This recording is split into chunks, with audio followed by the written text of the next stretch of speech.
On va maintenant voir comment on peut évaluer des algorithmes d'analyse syntaxique. On a dit que l'analyse syntaxique, un des objectifs, c'est de produire la structure de phrase sous la forme, entre autres, d'un arbre syntaxique. Maintenant, comment est-ce qu'on compare la sortie d'un analyseur syntaxique avec la bonne réponse? Par exemple, la référence donnée dans un tree bank. Donc, il va falloir trouver certaines mesures de comparaison entre deux arbres, celle extraite du tree bank puis celle produite par un algorithme. Si on a exécuté un algorithme comme CKY qui travaillait avec la forme CNF, mais que dans un tree bank, on a des arbres qui ne sont pas en forme CNF, il va falloir les déconvertir finalement de CNF vers la forme originale. Puis là, on va comparer ces deux-là ensemble.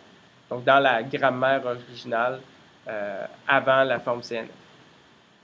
Donc, là, on ne peut pas faire un peu comme la classification, savoir est-ce que l'arbre est exactement le même que celui dans les références. C'est une mesure un petit peu trop difficile, pour laquelle c'est trop difficile de faire une bonne performance, puis ça ne permet pas d'avoir un niveau de granularité à savoir à quel point mes arbres sont bons. Donc, on va avoir plutôt des comparaisons qui vont comparer la structure interne des arbres plutôt que de juste voir est-ce que c'est exactement le bon arbre complet ou pas. Ce qu'on va faire essentiellement, c'est qu'on va comparer donc, les constituants qui correspondent aux noms terminaux, les nœuds internes finalement, dans mes arbres. Donc, chaque constituant va être caractérisé par sa position de début et de fin, puis aussi associé au nom terminal, qui est un peu comme son étiquette dans l'arbre. Donc, on va comparer tous les nœuds internes, mais on va exclure par contre les noms terminaux qui correspondent aux règles de production du lexique, c'est-à-dire qui génèrent uniquement un mot. Okay. Tout ce qu'on va comparer, en fait, ça va être les noms terminaux, finalement, qui ont un début puis une fin qui couvrent plus qu'un mot. Donc, puis, en fait, la meilleure façon de décrire, c'est vraiment tous les noms terminaux, sauf ceux qui sont des parents directs de mots. Et ce qu'on va calculer, c'est encore une fois un peu comme en classification de documents. On va s'intéresser à des notions de rappel et de précision, en anglais recall, precision. Donc, le rappel, le recall, ça va être le nombre de constituants dans l'arbre prédit qui sont corrects, comparé avec le nombre de constituants dans la référence. Dans la référence, ça c'est par exemple l'arbre dans un tree bank. Puis la précision, ça va être le nombre de constituants corrects dans ce que j'ai prédit sur le nombre total de constituants dans l'arbre prédit, dans ce qui est appelé l'hypothèse ici. Okay? Donc, ce qui change finalement, c'est le chiffre par lequel je divise. C'est toujours le nombre de constituants corrects dans ce que j'ai prédit, mais soit je vais normaliser par le nombre de constituants dans la référence pour le rappel ou dans la prédiction pour la précision.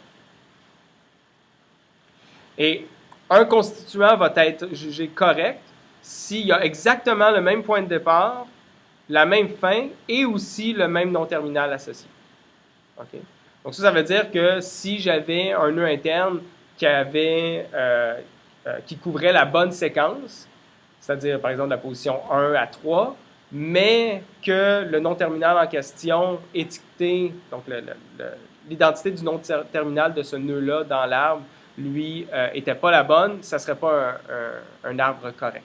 Donc, on distingue aussi l'étiquette, le nom terminal associé à chacun des nœuds internes.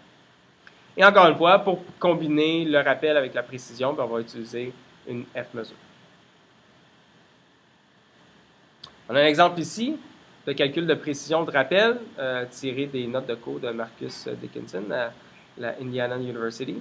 Donc, le gold, c'est l'équivalent de la référence, puis le parse, c'est l'hypothèse, c'est ce qu'on a produit. Alors, au niveau de la précision, on doit comparer le nombre de nœuds internes ici qui n'est pas un parent direct d'un des mots.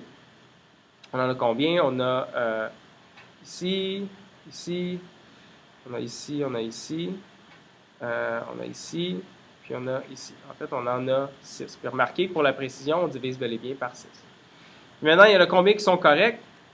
Parmi ceux-là, on a le NX ici et le NX ici. Ils couvrent un seul mot qui est sontag, puis c'est la bonne étiquette. On a ensuite celui-là ici, donc lui est correct. Lui est correct aussi. On a NX ici qui couvre... non, pardon, c'est pas vrai. Celui-là n'est pas correct. On a celui-là ici, qui est correct. Donc, on a ADX ici, ADVX, pardon, puis ADVX qui est ici aussi, qui couvre un seul mot, le même mot. Puis le dernier qu'on a, c'est PX ici, qui est correct, puisqu'on a PX ici, c'est la bonne étiquette, puis ça couvre toute la phrase. Donc, on en a bel et bien 3 qui sont corrects. Donc, on a 3 aussi pour le rappel, parce que le numérateur, c'est toujours le nombre de nœuds corrects dans la prédiction. Mais on remarque que dans la référence, on a 1, 2, 3, 4, 5, 6, 7 nœuds internes qui ne sont pas les parents directs d'un des mots. Donc, c'est pour ça qu'ici, au niveau du rappel, on divise plutôt par 7. Et maintenant, quand vient le temps de calculer la F-mesure, on utilise la formule, ce qui nous donne un seul chiffre de performance d'avoir prédit cet arbre-là ici, quand la référence était celui-là ici. Une autre mesure qui est parfois utilisée, c'est ce qu'on appelle le nombre de croisements de constituants. En anglais, on appelle ça le nombre de cross brackets.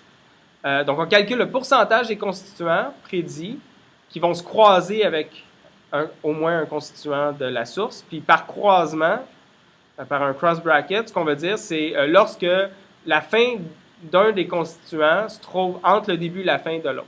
Par exemple, on a un exemple ici où tu as la fin de celui-là qui couvre A et B, qui est en plein milieu du constituant BC, qui couvre BC ici dans mon autre arbre. Okay.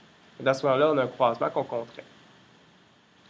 Alors, ces deux mesures-là de cross brackets, puis la F-mesure à partir du rappel de la précision qu'on vient de voir, c'est des mesures qu'on appelle Parseval, donc qui sont utilisées pour l'évaluation d'algorithmes de parsing.